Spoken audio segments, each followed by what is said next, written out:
क्या आप भी परेशान हैं? जैसे ही नेटफ्लिक्स ओपन करते हैं मूवी देखने के लिए, नेटफ्लिक्स बोलता है हम पे तो आई नो। लेकिन फाइनली आ चुके हैं वीके बाबा जो इस प्रॉब्लम का समाधान लेके आए हैं। इस वीडियो के अंदर मैं तुम्हें 10 मूवीज बताऊंगा जो इस प्रॉब्लम को सॉल्व कर देगी। साथ में 8 बोनस मूवीज भी बताऊंगा एज ए बॉयफ्रेंड। नेटफ्लिक्स पे मैंने बहुत सारी मूवीज देखी है, लेकिन कुछ मूवीज ऐसी होती हैं जिनके बारे में ना ही तो वीडियो पे बात कर पाते हैं और ना ही किसी प्लेटफॉर्म पे बात कर पाते हैं। तो उन सभी मूवीज को मैं इस वाले वीडियो के अंदर रिकमेंड करने वाला हूँ जो भाई तुम्हें 100% पसंद आएगी। शुरू करते हैं नंबर 1 से, द बैड गाइज। एक सेकंड गाइस। मूवी का जो पहला ओपनिंग सीन होता है वो इतना कमाल का होता है कि तुम्हें प्यार हो जाएगा इस मूवी से। वो अकेला सीन तुम्हें इतना ज्यादा हुक कर लेगा कि तुम्हें उस मूवी को देखने की इच्छा होगी, कि तुम्हें इस मूवी से प्यार हो जाएगा। मूवी के अंदर तुम्हें कॉमेडी और हाइस्ट दोनों देखने को मिलती है और उस प्यारी सी दुनिया में होता है एक ग्रुप एनिमल्स का जो बात कर सकते हैं और दुनिया में सबसे बेहतरीन तरीके से चोरी कर सकते हैं। इन्होंने इतनी चोरी की है कि इन्हें पता नहीं कि उन पैसों का करना क्या है। इतना पैसा होने के बाद भी चोरी ये इसलिए करते हैं ताकि ये नंबर 1 चोर रह सके। कहानी में तुम्हें और आगे बताना चाहता हूं, बट एक छोटी सी प्रॉब्लम है, ये बच्चों के लिए लिखी गई थी, तो अगर मैंने इनको थोड़ा सा भी खोला तो तुम्हें सब कुछ दिख जाएगा। मैं स्टोरी की बात कर रहा हूं। अगर तुम्हें बहुत ही कमाल की एनिमेटेड कॉमेडी मूवी देखनी है तो ये one of the best choice होगी।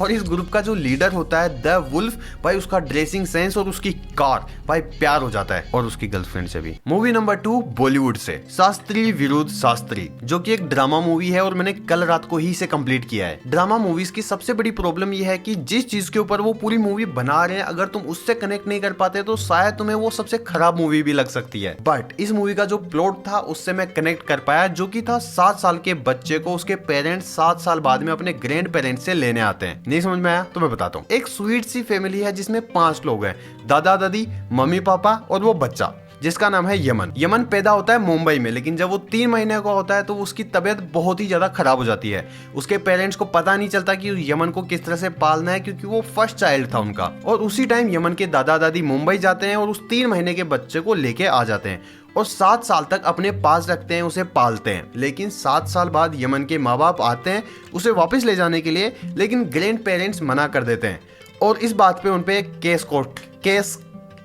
कोर्ट केस हो जाता है। और इसी कॉन्फ्लिक्ट के बीच में उन दोनों ने एक दूसरे पे केस ठोक दिया। बोरिंग फील हुआ, लेकिन क्या कर सकते हैं यार, ड्रामा की सबसे खास बात यही है, अगर तुम कनेक्ट कर गए तो तुम्हारे लिए वो बेस्ट मूवी, और अगर कनेक्ट नहीं किए तो वो वर्स्ट मूवी। लेकिन इतना कह सकता हूँ, एक्टिंग वाइज ये मूवी काफी ज्यादा कमाल की है। मूवी नंबर 3 रेबल मून, जिसे जैक स्नाइडर ने बनाया है। किसी को नहीं पता तो ये एक ऐसा डायरेक्टर है जिसके नाम से मूवी चल जाती है। और भाई साहब इस मूवी में क्या ही नेक्स्ट लेवल काम किया है, VFX, CGI, मतलब हर चीज बहुत ही बेहतरीन। बस स्टोरी के अलावा सब बढ़िया था। नहीं मजाक कर रहा हूँ, ये पहली मूवी है तो स्टोरी में काफी सारे कैरेक्टर्स का कुछ पता नहीं चलता। मैं तुम्हें समझाता हूँ, सिंपल शब्दों में समझाता हूँ क्योंकि मुझे भी बहुत अच्छे से समझ में आई नहीं। एक राज्य होता है जो पूरी दुनिया में हर एक गैलेक्सी पे कब्जा करना स्टार्ट कर देता है और उसकी आर्मी नए नए प्लेनेट्स पे जाती है, वहां का अनाज छीनती है और उन लोगों को मार देती है। इसी तरह से वो आर्मी एक प्लेनेट पे चली जाती है जहाँ का वो अनाज छीन लेगी और उन लोगों को मार भी देगी। वहाँ के कुछ लोग उठते हैं और कहते हैं कि हम फाइट करेंगे। इतना कॉमन सेंस तो उनमें भी था कि अगर डायरेक्ट फाइट करेंगे तो मारे जाएंगे। तो वो बाकी गैलेक्सीज में जाते हैं, अपनी आर्मी को बड़ी करते हैं, उसके अंदर बहुत सारे मेन कैरेक्टर्स को ऐड करते हैं और फिर वो जाकर उस आर्मी के साथ फाइट करते हैं। ये बहुत ही ज्यादा बेसिक बताया है मैंने। इसके अंदर ये वाला सीन देखो भाई, सिर्फ रेड कलर दिख रहा है और कुछ भी नहीं दिख रहा, लाइक सब कुछ सैचुरेटेड है। या फिर इस मूवी की ये बाकी के सीन, भाई एक से बढ़ के एक सीन है इसके अंदर। बाकी मूवीज के अंदर तुम्हें सिनेमेटोग्राफी दिखेगी, इसके अंदर तुम्हें शो ऑफ दिखेगा। इस मूवी को देखने के बाद मेरा पहला रिएक्शन ये था, काश ये थिएटर में रिलीज होती, क्या ही नेक्स्ट लेवल मजा आता है इसके अंदर। जैक स्नाइडर इस मूवी के साथ अपना एक यूनिवर्स बना रहे हैं जिसकी पहली मूवी है, तो स्टोरी वाइज इसके अंदर बहुत सारे क्वेश्चंस रह जाते हैं कैरेक्टर्स को लेके या फिर बहुत सारी चीजों को लेके, तो इनके लिए वेट करना क्योंकि उसका आंसर तुम्हें पार्ट 2 देगा। चौथे नंबर पे है बहुत ही ज्यादा खूबसूरत नयनतारा की movie Annapoorani the goddess of food. तो कहानी मुझे बतानी हो तो अन्नपूर्णिमा जन्म लेती है एक पंडित जी के घर पे, जिनकी 3 पीढ़ियां लगातार भगवान की सेवा करती है, उनके लिए प्रसाद बनाती है। उनके घर में नॉनवेज अन्नपूर्णिमा जैसे जैसे बड़ी होती है उसको इंटरेस्ट आता है कुकिंग के अंदर और उसका ड्रीम होता है इंडिया की नंबर 1 कुक बनना या फिर शेफ बनना, रसोइया। महाराज जी इज बेटर, जस्ट किडिंग। अन्नपूर्णिमा क्योंकि अब एक शेफ बनना चाहती है तो उसे नॉन वेज भी बनाना आना चाहिए, और खाए बिना कैसे पता चलेगा कि वो उसका टेस्ट कैसा होता है। मूवी के अंदर यही देखने को मिलता है कि अन्नपूर्णिमा अपना ड्रीम को किस तरह से अचीव करती है, अपनी फैमिली के जो उसूल हैं, जो रूल्स हैं, सिद्धांत हैं, उन्हें किस तरह से तोड़ेगी या नहीं तोड़ेगी, उनके साथ अपना ड्रीम किस तरह से कंप्लीट करती है। याद रखना थोड़े बहुत आपके सेंटिमेंट भी हर्ट हो सकते हैं इसके अंदर। मूवी मुझे पसंद आई, वैसे भी नेटफ्लिक्स पे ये नंबर 1 पे ट्रेंड कर रही है, तो ज्यादातर लोग इस मूवी को पसंद ही कर रहे हैं। नंबर 5 द प्रोटेक्टर, और मुझसे बहुत ही बड़ी गलती हो गई। प्रोटेक्टर कोई मूवी नहीं, एक वेब सीरीज है, बट काफी कमाल की वेब सीरीज है। मैं भूल कैसे सकता हूँ। इस वेब सीरीज में तुम्हें एक्शन, मैजिक, ड्रामा और सुपर हीरोज देखने को मिलते हैं, और टाइम ट्रेवल भी। एक यंग शॉपकीपर होता है जो कि अपने दादा की शॉप पे काम करता है। वहां पे उसे एक छाल मिलती है जिसको पहनने के बाद उसमें सुपर पावर्स आ जाती हैं, और तभी उस यंग लड़के को पता चलता है कि वो प्रोटेक्टर है, जिसे प्रोटेक्ट करना होगा इस यूनिवर्स को एक चीज से। वेब सीरीज के बारे में कुछ और बताता हूँ, जैसे कि इसके अंदर कुछ ऐसे लोग हैं जो हजारों साल से जिंदा हैं। मुझे एग्जैक्टली याद नहीं है वो क्या है, बट उनमें पावर्स होती हैं। टाइम ट्रेवल के बारे में मैंने बताया था, तो यहाँ पर टाइम ट्रेवल ऐसे काम करता है कि अगर तुमने पास्ट में जाके कोई चीज चेंज कर दी तो वो फ्यूचर में भी चेंज होती है। और जब हमारा यंग लड़का प्रोटेक्टर पास्ट में जाता है और कुछ चीजें चेंज करता है, और वो सारी चीजें थोड़ी बहुत कॉम्प्लिकेटेड हो जाती है, बट जैसे जैसे एपिसोड्स देखते जाओगे सबके आंसर्स मिलना शुरू हो जाएंगे। अगर हम लोगों की सोच कहीं पर भी मैच होती है तो डेफिनेटली ये वाली वेब सीरीज तुम्हें भी पसंद आएगी। कभी ऐसा हुआ है कि तुमने कोई मूवी देखी और तुमने सोचा इसका और पार्ट्स अभी तक क्यों नहीं आए, और तुम तब से वेट कर रहे हो कि इसका पार्ट 2 कब लॉन्च करे और मैं जाके देख के आऊं। ये मूवी भी एग्जैक्टली सेम है। पता नहीं भाई इसका पार्ट 2 कब आएगा, बट मैं पर्सनली बहुत नेक्स्ट लेवल एक्साइटेड हूं। इस मूवी के अंदर भी तुम्हें एक्शन, फैंटेसी और सुपर पावर्स देखने को मिलती है। एक ग्रुप होता है इमोर्टल्स का जो हजारों साल से जिंदा है, लेकिन इस डिजिटल वर्ल्ड में उनकी इमोर्टलिटी कहीं कैप्चर ना हो जाए, वो कहीं वायरल ना हो जाए, इसलिए वो छुप के काम करते हैं, लेकिन पैसों के लिए काम करते हैं, किसी को भी कंट्रोल। मूवी के अंदर बहुत सारे कूल मोमेंट्स हैं जो तुम्हें मजा आ जाएगा देखते टाइम, लेकिन कुछ ऐसी स्टोरीज भी है जो भाई लाइफ टाइम ऐसे खौफ पैदा कर देती है कि भाई मुझे तो इमोर्टल तो नहीं होना। ओके, ये है डे 2, और मुझे इतना पता है कि मैं इसके पार्ट 2 के लिए बहुत ही ज्यादा नेक्स्ट लेवल पे एक्साइटेड हूँ। एज यूजुअल अगर तुम्हें वीडियो पसंद आ रहा हो तो वीडियो लाइक करें, और सब्सक्राइब तो वैसे मुंह में आया है, लेकिन अगर मैं पसंद आया हूँ तो सब्सक्राइब भी करें। Movie number 7 Meenakshi Sundareshwar. वैसे तो ये मूवी 2021 में आ गई थी, लेकिन मैंने फिलहाल ये नेटफ्लिक्स पे देखी, जिसके अंदर तुम्हें रोमांस और कॉमेडी देखने को मिलती है। सुंदेश्वरम के पास बीटेक की डिग्री है और एज यूजुअल अनएम्प्लॉयड है, कोई जॉब नहीं है, लेकिन उसके फादर का साड़ी का बिजनेस होता है, लकी बॉय। लेकिन सुंदेश्वरम चाहता है कि वो खुद का कुछ करे और डिफरेंट करे, और इसी वजह से सुंदेश्वरम की शादी करा देते हैं मीनाक्षी के साथ। Some obvious reason of South Indian movies. शादी के दिन ही उसकी जॉब लग जाती है, और जब वो वहां पर जाता है कंपनी में, तब उसे पता चलता है कि सिर्फ बैचलर्स अलाउड है। अब भाई तो अपना शादीशुदा है, लेकिन फिर भी झूठ बोलता है, और इसी वजह से थोड़ी बहुत कॉमेडी स्टार्ट होती है, और इन दोनों की जो लॉन्ग डिस्टेंस रिलेशनशिप है वो स्टार्ट हो जाती है। ये एक ऐसी मूवी है जिसे तुम अकेले देखोगे तो तुम्हारी एक्स की याद आएगी, अगर सिंगल हो तो चाहोगे कि गर्लफ्रेंड मिल जाए, और सिग्मा हो तो खत्म हो जाएगा सिग्मानेस।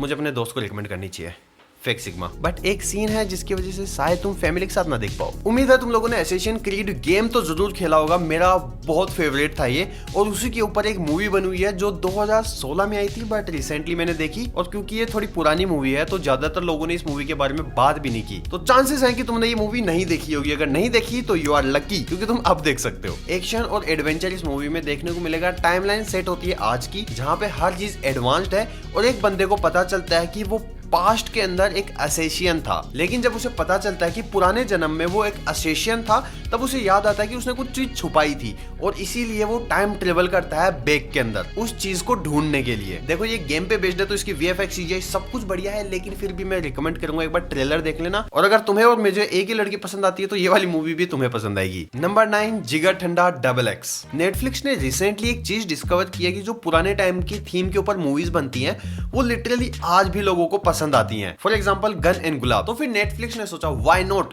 Let's make it again with south Indian. Netflix ने मस्त मूवी बनाई साउथ इंडियन हिस्ट्री को देखते हुए, जिसके अंदर तुम्हें एक्शन और कॉमेडी बहुत अच्छे से मिलती है। एंड पर्सनली ये मूवी मुझे बहुत ही ज्यादा पसंद आई थी, स्पेशली इसका एंडिंग जो बिल्कुल भी गेस नहीं किया जा सकता। तो मैं सिंपल शब्दों में बताता हूँ। साउथ इंडिया में एक गैंगस्टर होता है जो स्मगलिंग करता है हर चीज की, हर 2 नंबर का धंधा करता है, जिसके पास अंधा पैसा होता है, लेकिन उसे कोई बोल देता है कि तू काला है इसलिए तू एक्टर नहीं बन सकता। तो भाई ले लेता है इस बात को दिल पे, और डायरेक्टर्स का इंटरव्यू लेना स्टार्ट करता है।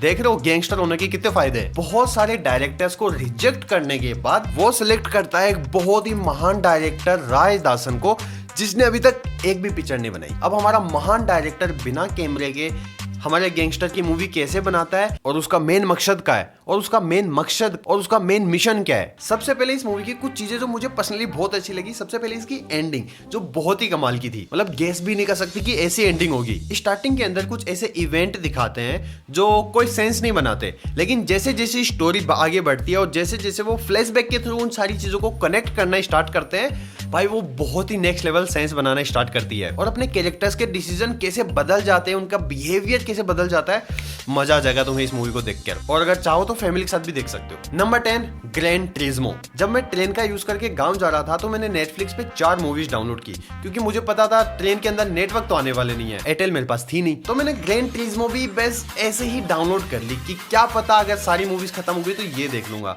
और मैंने इस मूवी को स्टार्ट किया और 15 मिनट में ये इस तरह से हुक करती है, इस तरह से हुक करती है कि तुम इसे छोड़ भी नहीं सकते। ग्रैन ट्रिज्मो अगर तुम लोगों ने वीडियो गेम नहीं खेला तो भाई मेरा पर्सनली काफी ज्यादा फेवरेट गेम था। बचपन में मैं पैसे देके खेलने जाता था और मैं कभी अच्छे से नहीं खेल पाया। ये मूवी एक वीडियो गेम पे बेस्ड है, ग्रैन ट्रिज्मो, जो कि इतना ज्यादा रियलिस्टिक होता है कि उसके थ्रू तुम ड्राइविंग सीख सकते हो। और ये मूवी तुम्हें और भी ज्यादा हिट करेगी जब तुम्हें पता चलेगा ये एक ट्रू स्टोरी पे बेस्ड है। जिसने उस रेसिंग गेम को बनाया होता है उसका कॉन्फिडेंस इतना हाई होता है कि वो सोचता है कि जो लोग गेम खेल के ड्राइविंग सीख चुके हैं उन्हें रियल कार देंगे, रियल लाइफ के अंदर उन्हें F9 जैसी कार देंगे और उन्हें रेस करवाएंगे। और ऐसा ही होता है, वीडियो गेम के अंदर कंपटीशन रखाया जाता है, जो लोग भी फर्स्ट आते हैं उन्हें रियल लाइफ के अंदर रियल कार देके उन्हें रियल ट्रैक पे भगाया जाता है, मतलब कि रेस करवाई जाती है। कुल मिला के इस मूवी को देखने में मजा आ जाएगा तुम्हें। हिंदी में अवेलेबल है। एंड नाउ फाइनली मैं तुम्हें वो 8 मूवीज बता देता हूँ जो बोनस थी। स्लumberland हमारे एक्वामैन भाई साहब की मूवी है, काफी अच्छी है। अगर तुम्हारे घर में कोई बच्चे है तो उन्हें दिखा सकते हो, थोड़ी बहुत कॉमेडी है तो तुम भी देख सकते हो। द हंट्समैन विंटर सोल्जर, जिसके अंदर हमारे क्रिस हेम्सवर्थ है। मूवी के अंदर हर चीज बेहतरीन है, बस थोड़ी सी स्लो चलती है। 2017 की बेबी सीटर, ये एक हॉरर क्राइम कॉमेडी मूवी है। जितना तुम्हें ये मजा देगी उतना ही संभल के रहना, क्योंकि तुम इसे फैमिली के साथ नहीं देख सकते। द टूरिस्ट, जो कि मुझे पर्सनली बहुत ज्यादा अच्छी नहीं लगी, लेकिन काफी लोगों को पसंद आई थी। इवन तुम ही लोगों ने कमेंट में रिकमेंड की थी, तो एक बार ट्रेलर देख लेना, क्योंकि इसकी स्टोरी थोड़ी सी स्लो चलती है, लेकिन हमारे कैप्टन जैक स्पैरो की है तो एक बार ट्राई कर सकते हो। चंद्रमुखी मूवी का नाम सुना ही होगा। चंद्रमुखी 1 जो है वो साउथ में बनी थी, एंड फाइनली चंद्रमुखी 2 भी बन चुकी है, जिसके अंदर तुम्हें हल्का सा हॉरर और ठीक ठाक कॉमेडी देखने को मिलती है। सिंपल लैंग्वेज में बोलूं तो इससे बेहतर मूवीज अवेलेबल है, लेकिन फैमिली के साथ अगर देखनी है तो डेफिनेटली फैमिली एंजॉय करेगी। इन्फिनिटी, अगर तुम लोगों ने अभी तक इन्फिनिटी नहीं देखी है तो must watch, like must watch. Now अब बात करते हैं 2 मूवीज के बारे में जो बहुत ही ज्यादा कमाल की है और मेरी तरफ से रिकमेंडेड है बॉलीवुड की तरफ से। ये एक मिस्ट्री थ्रिल मूवी है और विक्रांत राणा की एक्टिंग तो चुम्मेश्वरी आई। इसकी स्टोरी जिस तरह से आगे बढ़ती है, धीरे धीरे जो सस्पेंस खुलते जाते हैं, जो क्वेश्चंस होते हैं वो अपने आंसर्स देना स्टार्ट करते हैं। भाई नेक्स्ट लेवल मूवी, अगर तुम लोगों ने नहीं देखी तो एक ट्राई तो देना बनता है। ए दिल है मुश्किल, जो कि मैंने रिसेंटली रीवॉच की एंड मैंने सोचा यार ये काफी बढ़िया मूवी थी। अगर तुम लोगों ने अभी तक नहीं देखी है तो देख सकते हो। काफी लोग पूछ रहे थे ये पोस्टर हम कहां से बाय कर सकते हैं, तो ये मैंने खुद ने डिजाइन किए हैं, तो उन सभी को मैं Amazon पे सेल कर रहा हूँ। अगर तुम्हें चाहिए तो जाके चेकआउट कर लेना। 350 रुपए में अभी मैं सेल कर रहा हूँ। लिंक मैं डिस्क्रिप्शन में भी दे दूंगा, या फिर तुम Amazon पे जाके VK एक्सप्लेन सर्च कर सकते हो, तुम्हें वहां पे देखने को मिल जाएंगे, जहां पे तुम्हें मिलेंगे ऐसे A4 साइज के पेपर 50 की क्वांटिटी में, जो तुम्हारी अच्छी खासी वॉल भर देंगे, जिसे तुम 2 मुहा टेप या फिर गोंद का यूज करके चिपका सकते हो अगर तुम्हें खरीदना है। तो ये वाला वीडियो तो यहीं पे समाप्त करते हैं। लाइक तो उम्मीद है तुम लोगों ने कर ही दिया होगा। मैं मिलता हूँ अगले सैटरडे को, तब तक तुम इस प्लेलिस्ट में तुम्हारी नेक्स्ट फेवरेट मूवी ढूंढ सकते हो।